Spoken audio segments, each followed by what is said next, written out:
Hello everybody, I hope you're doing well. As always, my name is Jimmy Champagne. This is PSReady, my channel all about PlayStation. This is the weekend video where I look for those news stories that slip beyond the cracks and I tell you about them. It's pretty cool. In today's video, I've got 3 topics to cover. The first one is that you can now buy a PS5 that's refurbished and it seems like a really good deal. Second on the list, we're going to talk about these pre-order numbers for the PS5 Pro and why they don't really matter. And third, Sony is on a tear permanently delisting games lately, and I don't like it. All right, let's jump into this first news story here, which is all about this refurbished deal you can get on a PlayStation 5 directly from Sony. So this is all running through PlayStation Direct. They take the PS5s that people either opened up and then returned without plugging them in, or if they had a hardware defect, they get them back, they rebuild them from the ground up. So effectively, they're just like new consoles. They either put new plates on them, new components, they clean them out extensively. So for a big discount, even though someone else had it before you, you're able to get a brand new PS5 at a dramatically decreased price. So the pricing scheme here is for a digital model, you can get it for $350, which is insane. That's the biggest discount we've seen on a PlayStation 5 since this thing came out almost 4 years ago, which is crazy. And for a disc drive enabled console, you are only going to pay $400. So that's a $100 discount off of the normal price of the PS5 Slim with the disc drive enabled. So what I would do personally, especially if you're someone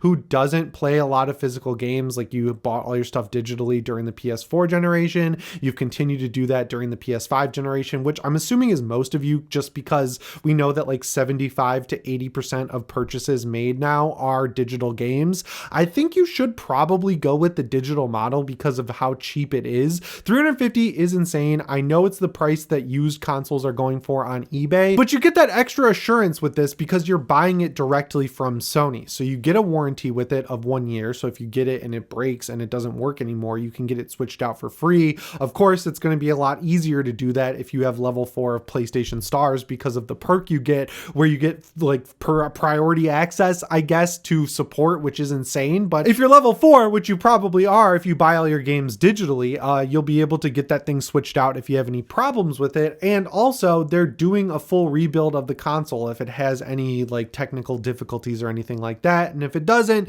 it's probably a console that someone bought, opened up, then had buyer's remorse, decided to repackage and return. So I feel like your odds of getting a bunk console are very close to slim to none. They're not totally slim to none, but I'd say they're probably on par with the odds of getting a bunk console that's brand new, because effectively at the end of the day, this thing is brand new. And just for a comparison's sake, the PS5 is on sale until October 15th. So you can still grab that deal if you want to buy a new one, but you're going to be paying a lot more. The price only went down to $400 for the digital, which isn't even a sale because the digital model was $400 at launch, and then they increased the price with the Slim, and then the disc enabled model is $450. So either way, you're saving like $100 with these refurbished models. And as someone who never had a lot of money growing up, like my parents did all right, but they wanted me to learn that money has value. So they never gave me money for anything. If I wanted anything, I had to mow some lawns, I had to shovel some snow, I had to rake some leaves and save up money to buy it. That's how I got my 360. That's how I got my PS3. And when my PS3 got the yellow light of death right at the end of Uncharted 3,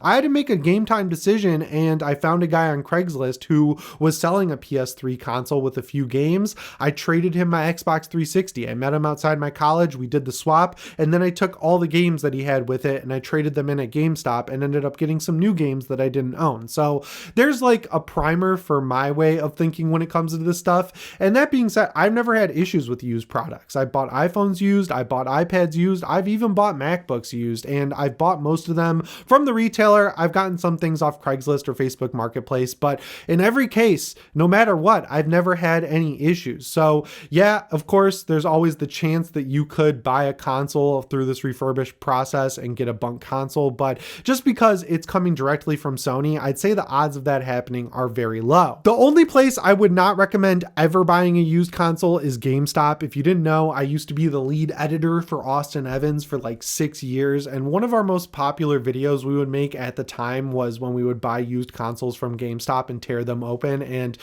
California has huge cockroaches. It's disgusting. They used to fly up through my drain while I was taking a shower, and I'd have to like murder them with a toilet plunger with soap all over me. It sucked. And the amount of cockroaches and their nests that we would see inside these 360s, these Xbox Ones, these PS4s, it was revolting. I watch a lot of horror movies. I've seen every Terrifier. I've seen the most disgusting things known to man. My friends would send me live leak videos when I was in class and stuff in college.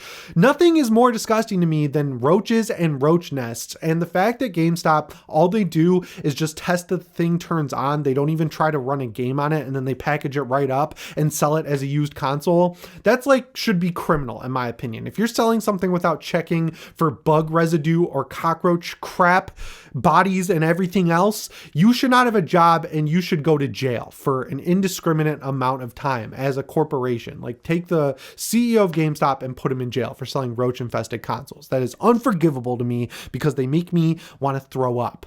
Next up, let's talk about the PS5 Pro and this pre-order situation, because it's a lot different than what we saw with the regular PS5. I woke up extremely early on the pre-order day. I made sure everything was logged in. I talked about this in the last video, but I realized you have to buy something on PS Direct to actually save your credit card. So I bought the PSVR 2 adapter for PC. I had my credit card saved in. I got through the line by 10:15, and then I had a PS5 Pro and my 30th anniversary edition DualSense Edge in my cart. I logged in on my phone. I checked out. Everything went flawlessly. And while it did sell out multiple times throughout the day, they continued to add more batches in as the day went on. And as of right now, when I'm recording this video, I just checked, you can go on PlayStation Direct and pre-order a PlayStation 5 Pro, which a lot of people are reading as this thing's demand not being at a level of the regular PlayStation 5. And that's just not true. I mean, I understand that the PS5 obviously was in higher demand than the PS5 Pro. You could write that down to the fact that it was a new console at a new generation launch. There were new games coming out for it, and the price being $500 for the disc model, $400 for the digital model. All of that stuff accounted for, you know, how much people wanted this thing. But what people never are taking into account when they talk about the PS5 Pro situation is how limited the supplies were for making an actual PS5. The chips were impossible to get. They were using them for cars. They were using them for everything else. And all that stuff took priority over entertainment pieces like game consoles. So Sony either had to pay a premium to get the chips they could, and because of that, you know, there was no availability on the PlayStation 5. It took actually like 2 years for them to be available to just go into a store and buy them, and that's not the case anymore. While chips are still really expensive, which is why the PS5 Pro is $700 because Sony wants to make a profit, chips are more available by magnitudes of uncountable numbers than they were in 2020. So with all of that in mind, I don't think it really matters all that much that the PS5 Pro isn't selling out, because the only metric we have, which is that there was a huge line to get into the website, it was a pretty long line. Like, it took hours for me to get through it, but once I got through it, I was able to purchase one. And it just goes to show that a lot of the manufacturing stuff that Sony figured out during the launch of the PS5 has paid dividends because it worked with the PS5 Pro as well. Also, this just plays into Sony's new philosophy, whereas in the past they had multiple different SKUs going on at any time, where they would have accessories for the PS Vita, they'd have accessories for the PS3, PS4, PSP. They were making so much stuff all the time for all these disparate, disjointed sort of families that they were selling, that it was pumping resources into stuff indiscriminately without really thinking about how much people wanted it. But with the PS5, they're building everything around the console. They treat the PS5 as a family of systems. So they have not only the PS5, but they also have the PS5 Pro. They have the PSVR 2, which requires the PS5. They have the DualSense Edge, which is made to work with the PS5. They have all these accessories like the media remote. They have the Pulse Explorer, the Pulse Elite, the regular Pulse headset. Like, everything is built around the PS5 family of consoles, because at the end of the day, they want to give every person out there their perfect way to play PlayStation 5 games. If you like handheld stuff, you got the PS5 and Portal. If you like VR, you got the PS5 and PSVR 2. If you like 60 FPS 4K games where you can mix quality and performance modes, you've got the PS5 Pro. And at the end of the day, you're buying games from the same store. PSVR 2 games, PS5 games, PS4 games, games, all of it is sold through the PlayStation Store, and that's where they really make their money. They make a small margin on the actual console itself, but where the real money comes from is buying games, buying microtransactions, buying battle passes, subscribing to PS Plus, and they want to make sure they can capture as many people as possible because attention is the economy now. They want to make sure everyone is engaged for as long as possible on their console, and the best way to do that is to put out all these different SKUs of the same thing, which is exactly what they're doing. And for all the hemming and hawing that all these YouTubers were doing about the PS5 Pro, about how it sucks, it's not worth buying, I think the vast majority, like in the high 90%, they all ended up pre-ordering a PS5 Pro at the end of the day. So it's reaching the audience that Sony wanted it to reach, right? It's reaching the hardcore gamer who maybe plays on PC and wants to close that gap between a console and PC because of the convenience factor, which is what I am. Or it's reaching YouTubers who want to make sure they have a way to make a video when this thing comes out. That's just an added bonus for me because unlike a lot of people out there, I actually play a lot of video games. I enjoy them, and I don't just bitch about them online. But yeah, I am curious. Did you pre-order a PS5 Pro, or did you get a 30th anniversary regular PS5? Is this sale that's going on where you can get a refurbished one for $350? Is that going to pull you towards the old console? Things are a lot different now than they were in the PS4 generation, where the PS4 Pro really felt necessary, like a needed thing to actually run games at a quality level. Now it's just like, if you want the best experience possible, you can pick it up, but the PS5 is still so powerful that you're not really going to lose out on all that much if you do end up picking up a PS5 instead of PS5 Pro. So I'm curious. Please let me know down in the comments below. But now we got to talk about something that really bums me out, which is the delisting of games. So people are scared about this happening with Horizon. They're scared about it happening with Until Dawn, and it's kind of distracting from games where it's actually happening, which is with the Little Big Planet franchise. So before we had Astrobot, Sony's mascot, their cute little guy, was definitely Sackboy through the Little Big Planet franchise. It was made by Media Molecule, and it was this really cool 2.5D platformer where you could make your own levels and share them online. And my friends and I had hours and hours of fun playing these shark attack levels where people would make a level full of water, there'd be rafts, and then they'd build a robot shark that was just trained on killing you at every opportunity. You could just sit and play those levels forever, and it was amazing. Little Big Planet 2 was a huge step up. My personal favorite was Little Big Planet Vita, and then, you know, it just kind of fell off. Like, it really stagnated at the second game, and by the time Little Big Planet 3 came out, no one really seemed to care. And then Media Molecule moved on to Dreams, which was the biggest waste of time and money ever, and so the franchise just kind of fell apart,